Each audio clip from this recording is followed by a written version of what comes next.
السلام عليكم ورحمة الله وبركاته. الحمد لله رب العالمين والعاقبة للمتقين ولا عدوان إلا على الظالمين. اللهم صل على محمد وعلى آل محمد. സത്യവിശ്വാസികളെ, സത്യാന്വേഷികളെ, അൽ ഫുർഖാൻ മൾട്ടിമീഡിയ പുറത്തിറക്കുന്ന മക്ബറകൾ ഉള്ളറകൾ തേടി എന്ന ഡോക്യുമെൻ്ററിയുടെ രണ്ടാം ഭാഗമാണ് നിങ്ങളുടെ കൈകൾ. ഖബർ സിയാറത്ത്, പരലോകബോധം ഉണ്ടാക്കുക എന്ന ലക്ഷ്യത്തോടെ റസൂൽ സ്വല്ലല്ലാഹു അലൈഹി വസല്ലമ പഠിപ്പിച്ച പ്രബലമായ സുന്നത്ത്. അൻ അബി ഹുറൈറത റളിയല്ലാഹു അൻഹു ഖാൽ ഖാല റസൂലുള്ളാഹി സ്വല്ലല്ലാഹു അലൈഹി വസല്ലം സൂറു അൽ ഖുബൂർ ഫഇന്നഹാ തുദക്കിറുക്കുമുൽ ആഖിറ. റവാഹു ഇബ്നു മാജ. നബി സല്ലല്ലാഹു അലൈഹി വസല്ലമ പറഞ്ഞു, നിങ്ങൾ ഖബറുകൾ സന്ദർശിക്കുക, തീർച്ചയായും അത് നിങ്ങൾക്ക് പരലോകബോധം ഉണ്ടാക്കും. ഈ മഹത്തായ കർമ്മം ഇന്ന് ദുരുപയോഗം ചെയ്യപ്പെട്ട കാഴ്ച കേരളത്തിലും പുറത്തുമുള്ള പല മക്ബറകളും സന്ദർശിക്കുമ്പോൾ നമുക്ക് ബോധ്യമാണ്. അതിലൊന്നാണ് ഏർവാടിയിലെ ഇബ്രാഹിം ബാദുഷയുടെ മക്ബറ. ഇസ്ലാമിൻ്റെ അടിസ്ഥാന പ്രമാണങ്ങളിലൂടെ നമുക്ക് കാണാൻ കഴിയാത്ത ഇന്നത്തെ ഖബർ ആരാധന, ഖബർ ഉത്സവ പറമ്പാക്കുന്ന കാഴ്ച, അവിടെ തവാഫ് ചെയ്യുന്നതും പൂവിടുന്നതും, അവിടെ ആരാധനകൾ നിർവഹിച്ച് ഇതര മതസംസ്കാരങ്ങളെ ഇസ്ലാമിലേക്ക് കടത്തിക്കൊണ്ടുവരുന്ന പൗരോഹിത്യത്തെയും അവരുടെ പ്രവർത്തനങ്ങളെയും തിരിച്ചറിയുന്നതിന് വേണ്ടി ശ്രമിക്കണമെന്നാണ് ഈ സന്ദർഭത്തിൽ ഉണർത്താനുള്ളത്. ചരിത്രപരമായി യാതൊരു പിൻബലവും ഏർവാടി ശുഹദാക്കൾക്കില്ല. കെട്ടുകഥകളാൽ സ്ഥാപിതമായ ഒരു കേന്ദ്രം എന്നതിലുപരി യാതൊന്നും ഏർവാടി ദർഗയെപ്പറ്റി വിശേഷിപ്പിച്ച് പറയാനുമില്ല. ഇവിടെ മറമാടപ്പെട്ടു എന്ന് പറയപ്പെടുന്ന ഇബ്രാഹിം ബാദുഷ ആരാണ്? ഈ നാമം പോലും പലരുടെയും നിർമ്മിതിയാണെന്നാണ് നമുക്ക് ബോധ്യമാകുന്നത്. അംഗീകരിക്കപ്പെട്ട ചരിത്ര താളുകളിൽ എവിടെയും ഇബ്രാഹിം ബാദുഷ എന്ന നാമത്തെക്കുറിച്ച് അരവരി പോലും കാണാൻ സാധ്യവുമല്ല. കേരളത്തിനകത്തും പുറത്തുമുള്ള 90% ജാറങ്ങളും സ്ഥാപിച്ചിരിക്കുന്നത് വെറും മുത്തശ്ശി കഥകളിലൂടെ മാത്രമാണെന്നത് അവിടങ്ങളിലെ പരിപാലകരിൽ നിന്ന് ഞങ്ങൾക്ക് ബോധ്യമായതാണ്. ഇസ്ലാമിന് ഒരിക്കലും അംഗീകരിക്കാൻ പറ്റാത്ത കാര്യങ്ങളാണ് ഏർവാടി പോലുള്ള ദർഗകളിൽ നടക്കുന്നത് എന്ന് ഈ ഡോക്യുമെൻ്ററി കാണുമ്പോൾ നിങ്ങൾക്ക് ബോധ്യമാകും തീർച്ച. ഈ ഡോക്യുമെൻ്ററി പുറത്തിറക്കുമ്പോൾ ഞങ്ങൾ ലക്ഷ്യമായി കാണുന്നത് ഇസ്ലാമിൻ്റെ പേരിൽ ഖബർ സിയാറത്തിൻ്റെ മറവിൽ നടന്നുകൊണ്ടിരിക്കുന്ന ചൂഷണങ്ങളെ പുറത്തു കൊണ്ടുവരിക മാത്രമാണ്.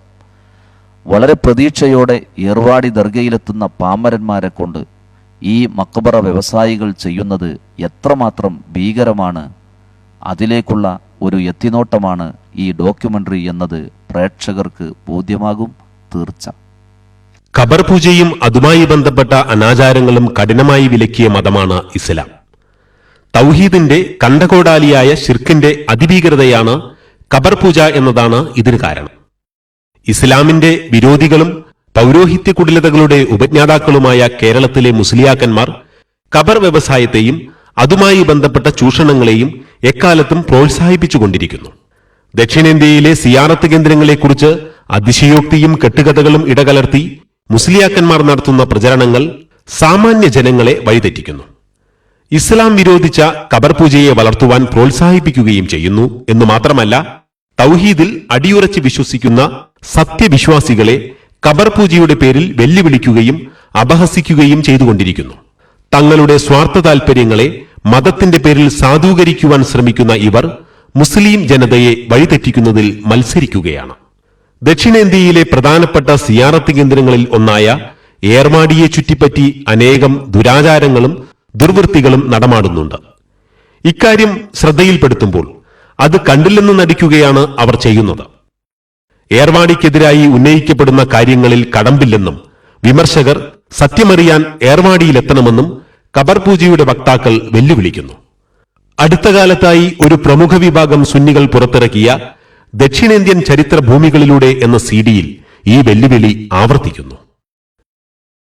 ഏർവാടിയെക്കുറിച്ചുള്ള ആശങ്കകൾ തികച്ചും നിരർത്ഥകമാണ്. സംശയമുള്ളവർ വരട്ടെ, ഏർവാടിയിലേക്ക് വരട്ടെ.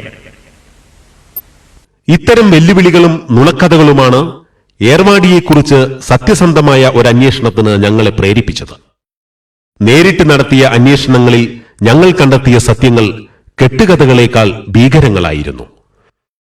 ചൂഷണത്തിന്റെയും തട്ടിപ്പിന്റെയും പച്ചയായ അനിസ്ലാമികതകളുടെയും അനാശാസ്യ തിന്മകളുടെയും വളർത്തുനിലമാണ് ഏർവാടിയെന്ന് ഏതൊരാൾക്കും മനസ്സിലാക്കാൻ സാധിക്കുമാറ് യാഥാർത്ഥ്യങ്ങൾ അനാവരണം ചെയ്യപ്പെടുകയാണ് ഇവിടെ. അന്ധമായ ഖബർ ഭക്തിയുടെ കണ്ണട മാറ്റിവെച്ചു നോക്കിയാൽ സത്യം ആർക്കു മുമ്പിലും വ്യക്തമാകുന്നതാണ്. അറേബ്യയിൽ നിന്ന് ഇസ്ലാം മതപ്രചരണത്തിനെത്തിയ സയ്യിദ് ഇബ്രാഹിം ബാദുഷയും അനുചരന്മാരുമാണ് ഏർവാടിയിൽ മറമാടപ്പെട്ട് കിടക്കുന്ന ശ്രോതാക്കന്മാർ എന്നാണ് തൽപരകക്ഷികൾ പ്രചരിപ്പിച്ചു വന്നിട്ടുള്ളത്. എന്നാൽ വ്യക്തമായ ചരിത്രമോ ചരിത്രരേഖകളോ ഈ പ്രചരണത്തിന് പിൻബലമില്ല. മുസ്ലിയാക്കന്മാർ ഏർവാടിയെക്കുറിച്ച് പറയുന്ന ചരിത്രം കേൾക്കുക. വർഷങ്ങൾക്ക് മുമ്പ് അറേബ്യയിൽ നിന്നും ഇസ്ലാമിക പ്രബോധന പ്രവർത്തനങ്ങൾക്ക് 3000-ഓളം അനുയായികളോടൊപ്പം സയ്യിദ് ഇബ്രാഹിം ബാദ്ഷാ തെക്കേ ഇന്ത്യയിലെത്തി. ഏർവാടി കേന്ദ്രമായി പ്രവർത്തനം ആരംഭിച്ചതോടെ മതസൗഹാർദ്ദത്തിന്റെയും ആത്മശാന്തിയുടെയും വിളനിലമായി ഈ പ്രദേശം പരിണമിച്ചു. അന്ന് മധുര ഭരിച്ചിരുന്നത് തിരുപാണ്ഡ്യൻ രാജാവായിരുന്നു.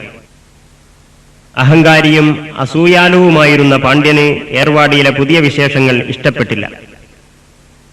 13-ാം നൂറ്റാണ്ടിന്റെ മധ്യകാലത്ത് ഇവിടെ പാണ്ഡ്യന്റെ സൈന്യവുമായി ഇബ്രാഹിം ബാദ്ഷായുടെ സൈന്യങ്ങൾ ദിവസങ്ങളോളം ഏറ്റുമുട്ടി. പാണ്ഡ്യൻ സൈന്യത്തിലെ 1000 കൊല്ലപ്പെട്ടു. നിരവധി മുസ്ലിങ്ങളും ഷഹീദായി. അവരാണ് ഏർവാടി ശുഹദാക്കൾ. 13-ാം നൂറ്റാണ്ടിന്റെ മധ്യത്തിൽ അറേബ്യയിൽ നിന്നെത്തിയ ഇസ്ലാമിക പ്രചാരകരാണ് സയ്യിദ് ഇബ്രാഹിം ബാദുഷയും സംഘവുമെന്ന് പറയുന്നു. എന്നാൽ ഇസ്ലാമിന്റെ ചരിത്രത്തിൽ ഇന്ത്യയുടെ തീരത്തേക്ക് മതപ്രചരണത്തിന് വന്ന ഇത്തരം ഒരു സംഘത്തെക്കുറിച്ച് രേഖകളില്ല. മാത്രവുമല്ല, 13-ാം നൂറ്റാണ്ട് ക്രിസ്തുബ്ദ പ്രകാരമാണെങ്കിൽ ഹിജ്റ 6-ാം നൂറ്റാണ്ടായിട്ടാണ് വരിക. അറേബ്യയിൽ നിന്ന് ഹിജ്റ 6-ാം നൂറ്റാണ്ടിൽ ഇന്ത്യയിലേക്ക് മതപ്രചരണത്തിന് വന്ന ഇത്തരം ഒരു സംഘത്തെക്കുറിച്ച് ഇസ്ലാമിക ചരിത്രം നിശബ്ദമാണ്. സുവ്യക്തമായ ഒരു ചരിത്രം ഏർവാടിക്കില്ലെന്ന് മനസ്സിലാക്കുവാൻ പ്രേരിപ്പിക്കുന്നവയാണ് ഈ വൈരുദ്ധ്യങ്ങളൊക്കെയും. ഇബ്രാഹിം ബാദുഷയുമായി യുദ്ധം നടത്തിയ തിരുപ്പാണ്ഡ്യൻ എന്ന രാജാവിനെക്കുറിച്ചുള്ള കഥയിലും ധാരാളം അവിശ്വസനീയതകൾ പതിയിരിക്കുന്നുണ്ട്. പാണ്ഡ്യ രാജവംശത്തിലെ ഓരോ രാജാക്കന്മാർക്കും സവിശേഷമായ വ്യക്തിനാമങ്ങളുണ്ട്. എന്നാൽ തിരുപ്പാണ്ഡ്യൻ എന്നത് ഒരു വ്യക്തിനാമമല്ല. ഏതൊരു പാണ്ഡ്യ രാജാവിനെയും ആദരസൂചകമായി തിരു ചേർത്ത് വിളിച്ചു വന്നിരുന്നു.